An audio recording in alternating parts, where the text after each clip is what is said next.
This week on NewsNight, President Trump is rethinking his removal of troops in Syria, the drug industry is facing multiple lawsuits, and the fourth Democratic debate took place last week. All that and more coming up on NewsNight.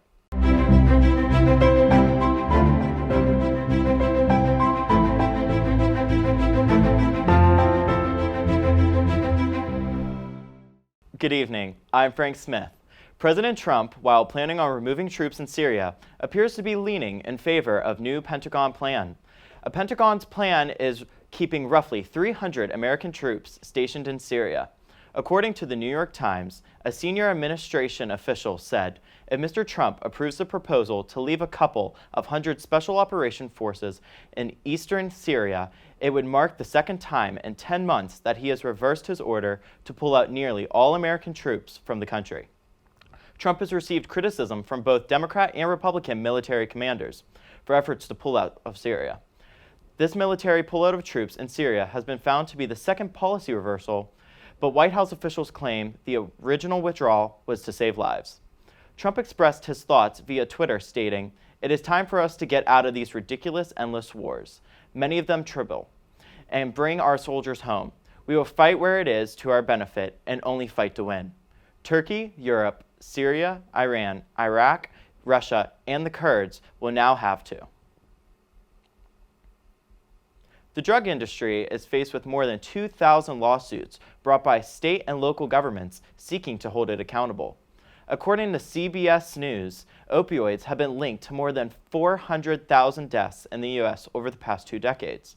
A federal judge in Ohio has been pushing both parties towards a settlement of all the lawsuits for nearly 2 years.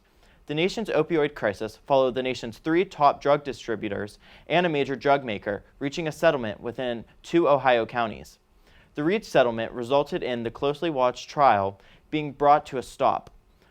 Hunter Slavnick, a lawyer for Chattanooga County, stated, quote, "The agreement announced Monday calls for the drug distributor Amerisource, Bergen, Cardinal Health, and McKesson to pay a combined $215 million. The opioid epidemic has also taken a massive toll on the economy, reaching at least $631 billion from 2015 to 2018. The crisis is projected to cost the economy up to $214 billion in 2019. The fourth Democratic primary debate happened last Tuesday. Zoe Angelucci joins us now with what took place. The October Democratic debate took place in Westerville, Ohio. The 12 Democratic candidates came together on October 15th and revealed new dynamics in the Democratic race. According to the New York Times, Elizabeth Warren was frequently called out and criticized by her rivals. Between Biden calling her health plans vague and Klobuchar accusing her plans of being a pipe dream, Warren survived the attacks for the most part. However, she never answered questions about tax increases or Trump's Twitter use. Throughout this debate, Biden stayed rather quiet. He only spoke briefly on the accusation of his son Hunter when asked about it by the moderators. The other candidates did not instigate a fight and left Hunter out of the debate. As for Sanders, he made it clear that after suffering a heart attack, he is feeling healthy and great. Sanders may not have won any new supporters, but he was back to his normal self. Pete Buttigieg really opened up this past debate. He gave his stance on guns, foreign policy, and pressured Warren on the Medicare. On the contrary, Cory Booker and Kamala Harris stayed quiet and didn't receive much attention. This presidential debate delivered 3 hours of discussion with no standout moments. Warren and Biden still seem to be the top 2 candidates, but Buttigieg stood out and climbed the ranks.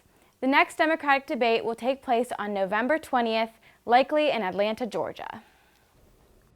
Coming up after the break, your weekly forecast and sports. We'll be right back.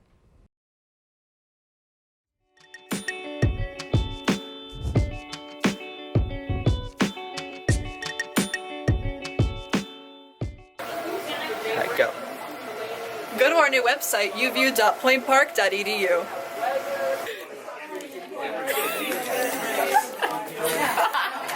Go, go, go, go, go, go!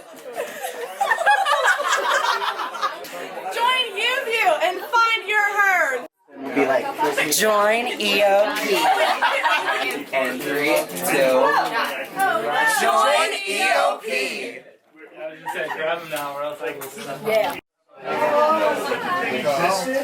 Join on point with politics. 3, 2, 1. Join Pioneer Sideline. Loneliest number that you'll ever do.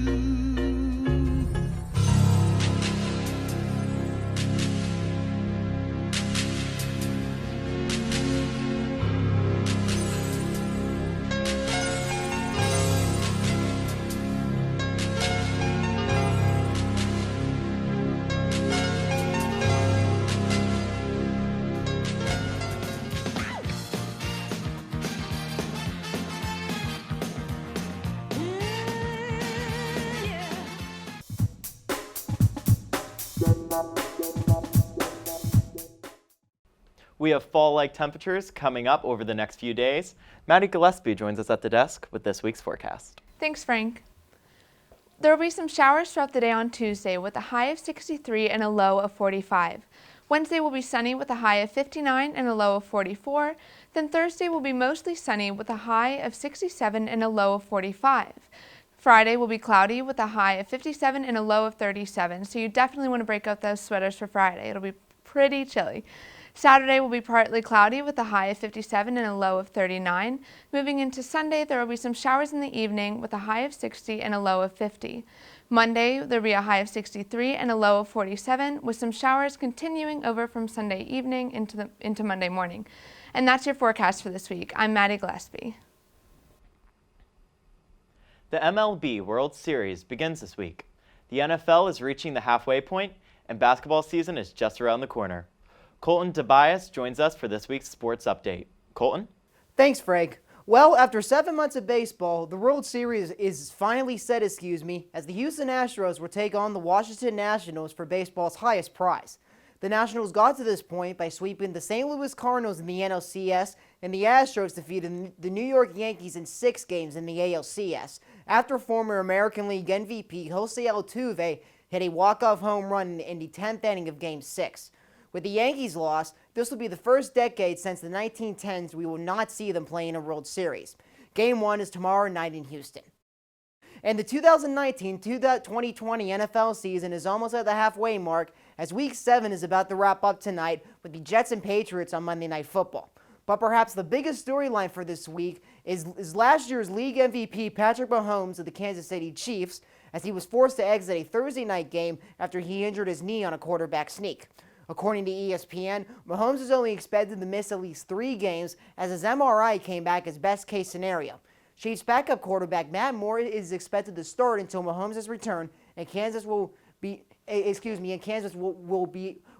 to win that Thursday night game against the Denver Broncos, 30-6. And NBA fans can finally rejoice, as the season opener will be on Wednesday night. There will be 2 games, as the Toronto Raptors, the reigning NBA champions, will begin their title defense against the New Orleans Pelicans.